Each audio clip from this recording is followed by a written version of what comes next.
मैं, आप और हम सभी सुबह से लेकर शाम तक काम करते हैं और चार पैसे कमाते हैं ताकि हम सोसाइटी में अपनी वैल्यू बढ़ा सकें, अपनी एक पोजीशन बना सकें और सोसाइटी में इज्जत पा सकें और अपनी ज़रूरत की बहुत सी चीज़ें पा सकें, जैसे कि luxurious car, bungalow, expensive clothes and latest phone. लेकिन हमें अपनी इनकम का एक बहुत बड़ा हिस्सा इनकम टैक्स के रूप में देना पड़ता है। इनकम टैक्स जो कि देश के विकास के लिए खर्च होता है। लेकिन क्या आपको मालूम है कि आप इनकम टैक्स रिटर्न फाइल करके अपनी इनकम टैक्स का एक बहुत बड़ा हिस्सा वापस ला सकते हैं। लेकिन हम में से मैक्सिमम लोग आपको कंफ्यूज ही मिलेंगे कि इनकम टैक्स रिटर्न को कैसे फाइल करते हैं। सो फ्रेंड्स, इस वीडियो में हम देखेंगे कि इनकम टैक्स रिटर्न को कैसे फाइल करते हैं।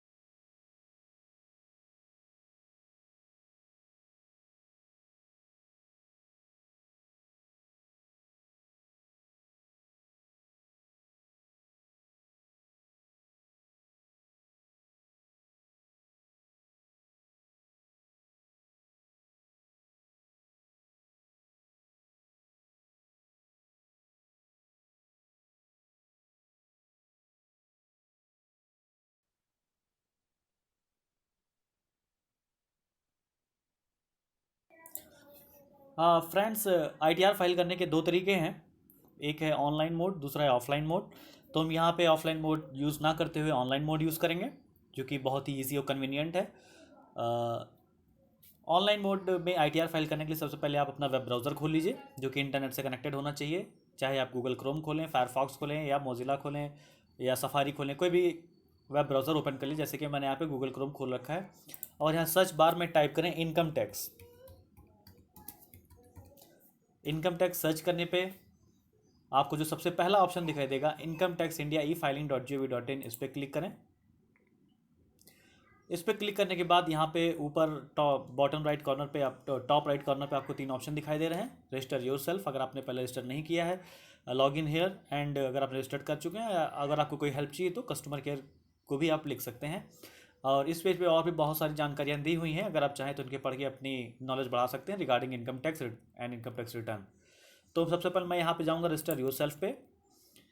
यहाँ पे सेलेक्ट यूज़र टाइप, तो individual and H U F. अगर आप इंडिविजुअल हैं तो इंडिविजुअल, एच यू एफ है तो एच यू एफ, जैसे कि H U F means Hindu undivided family.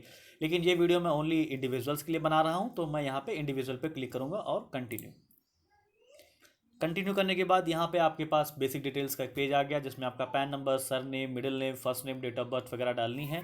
ये डाल के आप एंटर करेंगे। इसके बाद ये आपसे मोबाइल नंबर और ईमेल आईडी पूछेगा। उसके वेरिफिकेशन के बाद आपका अकाउंट एक्टिव हो जाएगा। मैं इस साइट पे पहले अपना अकाउंट बना चुका हूँ, तो मैं इसके आगे नहीं जाऊँ के सीधे लॉग इन करूँगा। इसके लिए होम पे क्लिक करूँगा, registered users, log in here. ये देखिए मेरी डेटा पैसे सेव है। मैं यहाँ पे अपनी डेट ऑफ बर्थ डाल के और कैप्चा एंटर कर दूंगा।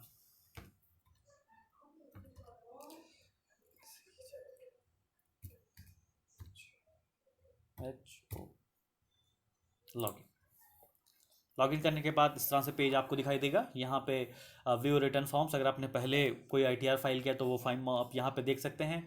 आपके कुछ पेंडिंग एक्शन है तो आप यहाँ पे देख सकते हैं, जैसे कि अगर आपने प्रीवियस ईयर का आईटीआर फाइल नहीं किया है तो वो, और अगर आपके में कोई हैवी ट्रांजेक्शन हुआ है तो आप यहाँ पे देख सकते हैं। यहाँ माई अकाउंट में आप व्यू फॉर्म 26 देख सकते हैं। व्यू ई फाइल रिटर्न फॉर्म्स, अगर जो पहले आपने फॉर्म्स भरे वो देख सकते हैं। Tax credit mismatch, download prefilled XML जो हम एक्सेल से बनाते थे, ई वेरीफाई योर रिटर्न। यहाँ पे आप अपना आईटीआर भर के उसको ई वेरीफाई कर सकते हैं। आपको आईटीआर 5 की हार्ड कॉपी सीपीसी बैंगलोर भेजने की जरूरत नहीं है। यहाँ पे आप ईवीसी जनरेट कर सकते हैं, इलेक्ट्रॉनिक वेरिफिकेशन कोड, और भी बहुत सारी इन्फॉर्मेशन आपको इस साइट से मिल जाएगी। तो मैं यहाँ पे ई फाइल में जाऊँगा। यहाँ पे दूसरा ऑप्शन आप देख रहे हैं, prepare and submit online ITR, इस पर क्लिक करिए। पैन, आपका असेसमेंट ईयर, असेसमेंट 17-18। यहाँ पे एक चीज़ जो समझने लायक है, अगर आप अपना आईटीआर फाइल कर रहे हैं फॉर फाइनेंशियल ईयर 16-17, तो असेसमेंट ईयर हो जाएगा 17-18। अगर आप आईटीआर फाइल कर रहे हैं 15-16 फाइनेंशियल ईयर का, तो असेसमेंट हो जाएगा 16-17। असेसमेंट ईयर फाइनेंशियल ईयर से एक साल आगे रहेगा, बस इतना समझ लीजिए। ITR form name for salaried employees ITR 1। यहाँ पे आप अपना डेटाबेस में एड्रेस कैसे चाहते हैं, अगर आपने पेन डेटाबेस में जो दे रखा है वो चाहिए, या पहले आपने रिटर्न भरे वो चाहिए। मैं यहाँ पे न्यू एड्रेस करके सबमिट कर रहा हूँ। यहाँ पे ये देखिए इंस्ट्रक्शंस आ गया। मैं आपको सजेस्ट करूँगा कि आप आगे बढ़ने से पहले यहाँ पे जनरल इंस्ट्रक्शंस जो हैं इनको ज़रूर पढ़ें। ताकि आपको आसानी रहेगी। पार्ट ए जनरल इन्फॉर्मेशन, यहाँ पे आपकी बेसिक डिटेल्स पूछेगा, इसमें पढ़ के आप एडिट कर सकते हैं अपना email address, mobile number, address वगैरह, आधार नंबर जो भी है। यहाँ पे एम्प्लॉयर कैटेगरी, एम्प्लॉयर कैटेगरी में अगर आप गवर्नमेंट है तो गवर्नमेंट, पीएसयू है तो पीएसयू, अदर्स है या कोई भी है तो आप यहाँ पे भर सकते हैं। तो मैं यहाँ पे गवर्नमेंट कर रहा हूँ। और रेजिडेंशियल स्टेटस, आप रेजिडेंशियल हैं इंडिया के, एनआरआई हैं या एनओआर हैं, तो मैं यहाँ पे रेजिडेंट कर रहा हूँ। रिटर्न फाइल्ड, ये एक बहुत इंपॉर्टेंट चीज़ है जो आपको बहुत ही समझनी जरूरी है। यहाँ पे आप देख रहे हैं सबसे पहला ऑप्शन 11 नंबर दिखा रहा है, on or before due date section 139 of 1। मतलब ये हुआ कि अगर आप असेसमेंट या 17-18 का ITR 31 जुलाई से पहले फाइल कर रहे हैं तो ये ड्यू डेट 139 ऑफ 1 के अंदर भरा जाएगा। अगर आप अपना असेसमेंट या 17-18 का ITR 31 जुलाई 2017 के बाद भर रहे हैं तो after due date 139/5। Revised 139 of fine, अगर आपने अपना ITR फाइल कर दिया है लेकिन आपसे कोई चीज़ मिस हो गई है, आप फिर से उसको रिवाइज भरना चाहते हैं तो किसी भी टाइम आप सेक्शन 139 ऑफ 5 के अंतर्गत यहाँ से भर सकते हैं। अंडर सेक्शन 139 ऑफ 9 ये है अगर आपने ITR भरा उसमें कोई मिस्टेक हो गई है, कोई गलती हो गई है, तो ITR या इनकम टैक्स डिपार्टमेंट आपसे कम्युनिकेट करेगा, उस समय आप इसे भर सकते हैं। 20 नंबर पे आप देख रहे हैं section 139 read with section 119 of 2 of B। ये उनके लिए है जिन्होंने अपना पहले साल प्रीवियस ईयर्स का ITR नहीं भरा है, जैसे कि ये असेसमेंट है 17-18 चल रहा है, उन्होंने 12, 13, 14, 15 का भी नहीं भरा है, तो ये उनके लिए है। लेकिन यहाँ पे मैं 11 नंबर सेलेक्ट करूँगा on or before due date, क्योंकि हम टाइम पे अपना भर रहे हैं। वेदर ओरिजिनल और रिवाइज रिटर्न, यहाँ देखिए ओरिजिनल, हम ओरिजिनल भरेंगे। अगर हम यहाँ पे रिवाइज सेलेक्ट करते हैं तो हमें यहाँ पे पहले सेक्शन 139 ऑफ 5 सेलेक्ट करके फिर यहाँ पे रिवाइज करना पड़ेगा। हमारा ओरिजिनल है तो हम इसको यहाँ भरेंगे और यहाँ पे ओरिजिनल ऑटोमेटिक हो जाएगा।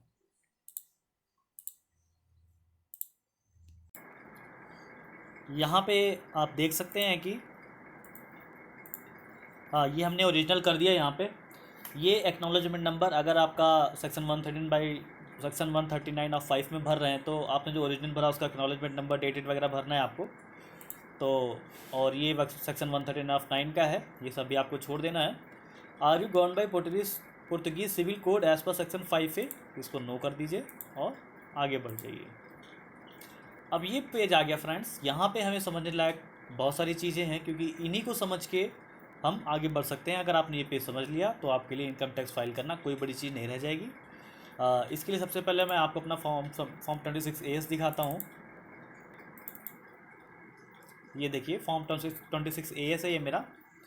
इसमें आप देख सकते हैं कि मेरी जो सैलरी टोटल बनी है, ग्रॉस सैलरी 500,859 है, लेकिन ग्रॉस टोटल इनकम है मेरी 500,609।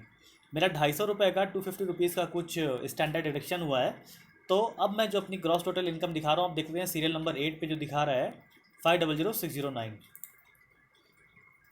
इनकम डिटेल्स में आप देखेंगे income from salary oblique pension, तो आपको यहाँ पे यही वैल्यू भरनी है 500,609 जो सीरियल नंबर 8 पे दिखा रहा है, ना कि नंबर 1 का। सीरियल नंबर 8 का आपको दिखाना है 500,609। तो यहाँ पे मैं दिखा दूंगा 500,609। उसके बाद का ऑप्शन है type of house property. Friends ये दूसरी चीज़ है, इसके बारे में मैं आपको अपने नेक्स्ट वीडियो में बताऊंगा। ये उनके लिए है जिन्होंने हाउस लोन ले रखा है।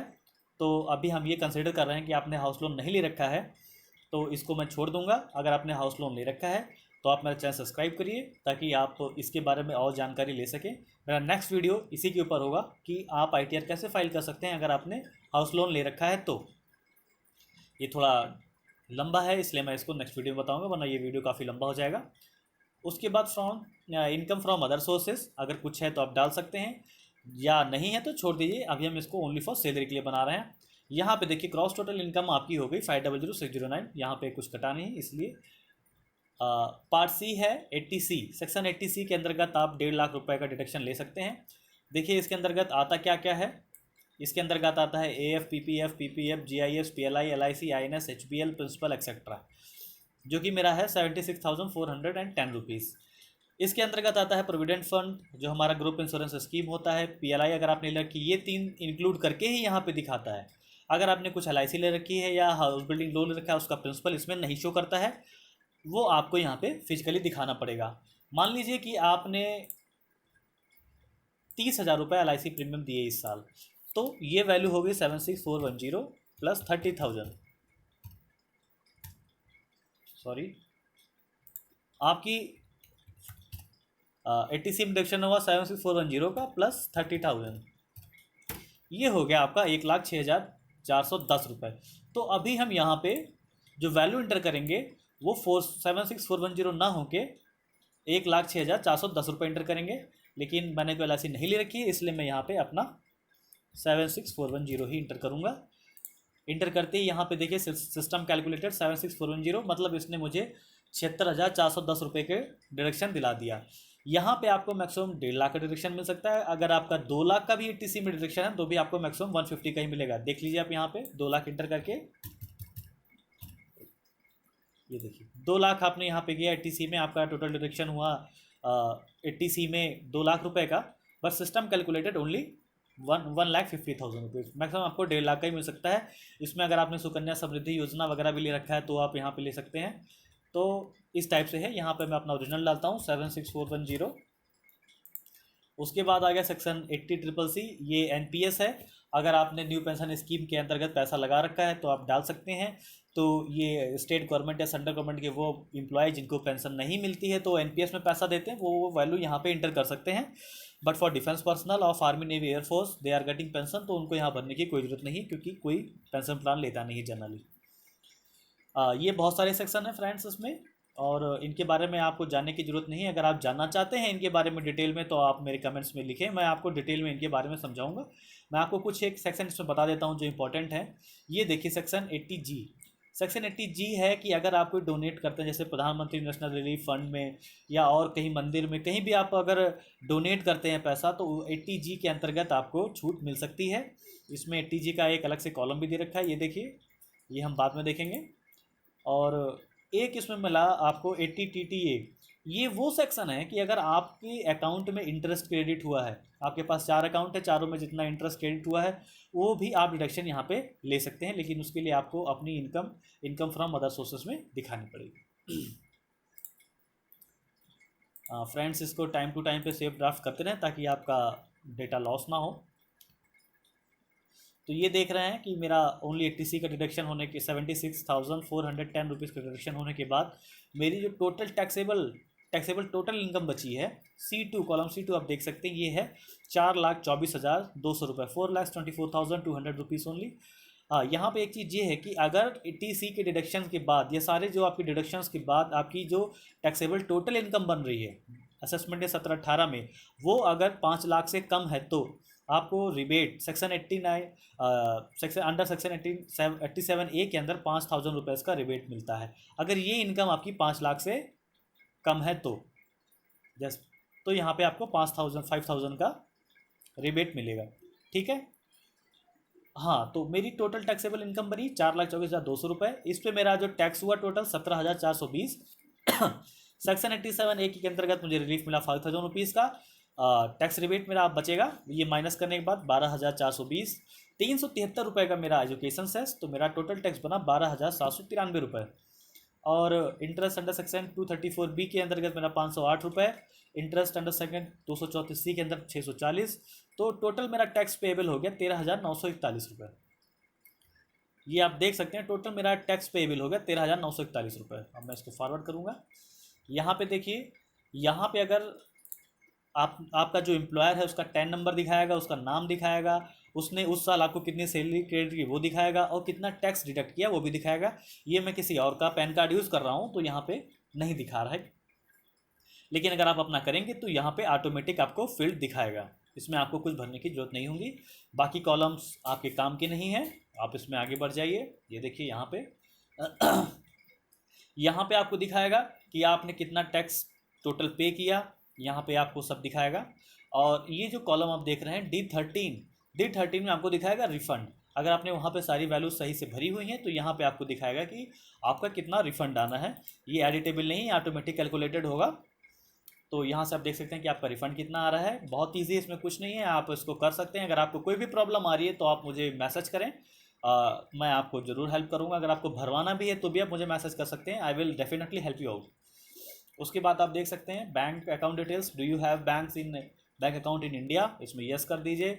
Bank IFSC code, name of the bank and account number. और कैश डिपॉजिट अगर आपने 9 नवंबर 2016 से 30 दिसंबर 2016 के बीच में अगर 2 लाख से ज़्यादा कैश जमा हुआ है तो वो रीज़न आपको यहाँ पे दिखाना पड़ेगा, क्या अमाउंट दिखाना पड़ेगा आपको यहाँ पे। आपके अदर बैंक अकाउंट्स की डिटेल्स आप दे सकते हैं, एक यहाँ पे दे देंगे, एक यहाँ दे देंगे। अगर आपके पास और अकाउंट है तो यहाँ क्लिक करके आप ऐड करेंगे तो और भी लाइन आ जाएगी, यहाँ पे आप अपने अदर बैंक की डिटेल्स भी दे सकते हैं। वेरिफिकेशन करना होगा आपको, यहाँ पे आपका नाम, आपके फादर का नाम और फिर प्लेस और डेट लिख के आपको प्री सबमिट कर देंगे। उसके बाद आप फाइनल सबमिट कर देंगे, आपका फॉर्म सबमिट हो जाएगा। यहाँ पे एक चीज़ और देख लीजिए, सेक्शन 80G, आपने किसको डोनेट किया, नेम ऑफ डोनी, उसका एड्रेस क्या है, सिटी, टाउन और district, state, pin code, pan number भी होगा। जैसे अगर आप प्रधानमंत्री नेशनल रिलीफ फंड में हमारा पैसा करता है तो उसका पैन नंबर भी दिखाता है कितना अमाउंट और एलिजिबल अमाउंट ऑफ डोनेशन यहाँ पे आप दिखा सकते हैं। और ये सारे उसी के हैं कि अगर आपने कहीं पर डोनेट किया है तो। सो फ्रेंड्स, इसको सबमिट करने के बाद आप अपने इस फॉर्म को प्रिंट आउट लेके ITR 5 को या तो आप सेंट्रल CPC बैंगलोर भेज सकते हैं, वो नीचे जो ITR 5 आएगा उसमें एड्रेस रहेगा, या तो आप इसको वेरीफाई कर सकते हैं। वेरीफाई करने के लिए आपके पास 3 ऑप्शन है, या तो आपका मोबाइल नंबर आपके आधार कार्ड में अपडेटेड हो, या तो आपका मोबाइल नंबर आपके अकाउंट में अपडेटेड हो, या तो फिर आपने पहले से अपने अकाउंट को प्री वैलिडेट वहाँ पे कर रखा है, या तो फिर आपकी नेट बैंकिंग है। अपना अकाउंट प्री वैलिडेट करने के लिए आप यहाँ जा सकते हैं, pre validate your bank account, यहाँ पे क्लिक करेंगे। आपके पैन नंबर, नाम, bank account, bank number, FSC, mobile number, email ID सब कुछ पूछेगा। यहाँ पे फिर प्री वैलिडेट करने के बाद आप EVC जनरेट कर सकते हैं। वो EVC डाल के आपका फॉर्म ऑनलाइन वेरीफाई हो जाएगा, आपको अपना फॉर्म कहीं भेजने की ज़रूरत नहीं होगी।